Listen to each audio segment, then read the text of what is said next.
Dans les dernières vidéos, on a pu découvrir qu'il existait dans la Bible 5 patterns qui nous aident à comprendre comment Dieu s'occupe de l'humanité. Le commencement, la délivrance, la communion, l'épreuve et l'accomplissement. On a également vu comment ces patterns pouvaient s'appliquer aux 5 sections de la Bible, et on a creusé plus profondément dans la Torah.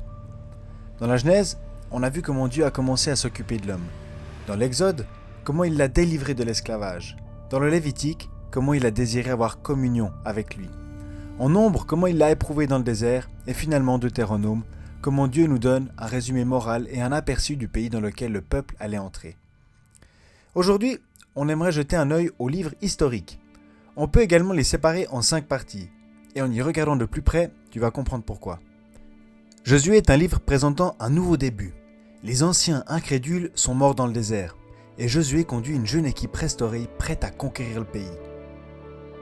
Et tout au début, Dieu révèle à Josué le secret du succès. Il lui dit de ne pas s'écarter de la Bible, ni à gauche, ni à droite, et qu'il doit lire cette parole quotidiennement et la mettre en pratique. En fait, son succès ne reposera pas sur la stratégie ou la tactique, mais sur sa pleine confiance en Dieu et en sa parole. Josué traverse le fleuve et conquiert une grande partie du pays, en commençant par Jéricho, en enchaînant avec le sud et puis en remontant vers le nord. Mais Israël ne détruit pas tous ses ennemis et échoue dans la conquête du pays. C'est ce qui devient leur talon d'Achille, leurs voisins commençant à les infiltrer idéologiquement, spirituellement et finalement sur un plan militaire. Mais est-ce terminé pour autant ? Non ! Dieu est un sauveur. Et comme il les a délivrés de l'Égypte, il les sauvera dans leur pays. C'est ce dont nous parlent les livres des Juges et de Ruth. Les Juges nous montrent plutôt le côté difficile et triste, alors que Ruth nous montre la grâce immense de Dieu dans la restauration. Alors Dieu désigne des hommes pour délivrer son peuple. Ils sont appelés des juges. Mais aujourd'hui, on les appellerait plutôt des dirigeants ou des chefs militaires. Mais ce n'est pas une délivrance unique. Israël est sauvé, mais retombe dans l'idolâtrie tous les 40 à 80 ans. Alors Dieu les sauve encore et encore. C'est assez décourageant, et toujours temporaire. Alors à la place de ces juges temporaires, Dieu veut introduire quelque chose de stable, les rois. Ce qui nous conduit dans le livre des rois. Oui, t'as bien compris, c'est un seul livre. Tu trouveras 2 livres dans ta Bible, mais à la base, ils étaient groupés ensemble et formaient un seul volume. Pour bien comprendre le remplacement des juges par les rois, tu as 2 livres de Samuel.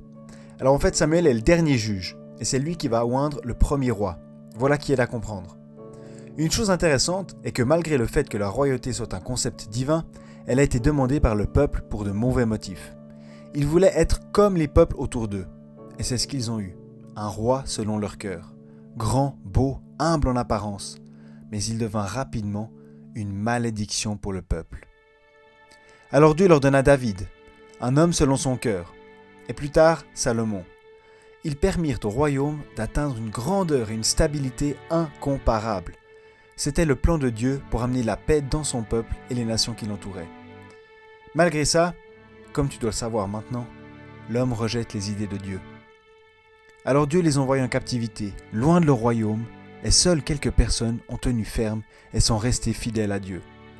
Et c'est ce dont nous parlent les livres d'Esdras, Néhémie et Esther.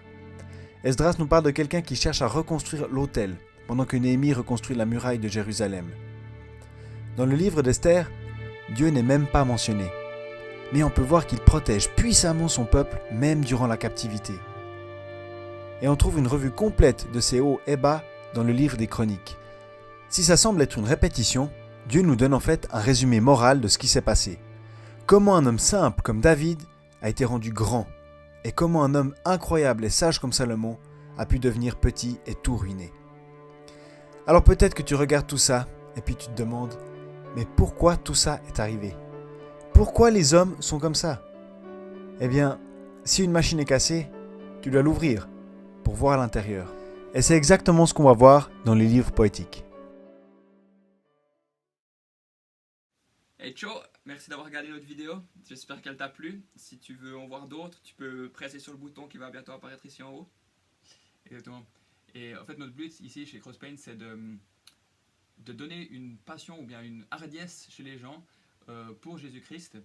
Et on est convaincu que seulement la Bible, la parole de Dieu et le Saint-Esprit peuvent le faire. Et en fait c'est pour ça qu'on essaie d'expliquer la Bible avec ces petites vidéos le plus simplement possible. Et entre temps on boit une petite tasse de café. Et si tu veux en apprendre un peu plus ou nous aider, tu peux nous retrouver sur notre site internet crosspaint.tv. Exactement. Et d'ici là, on te dit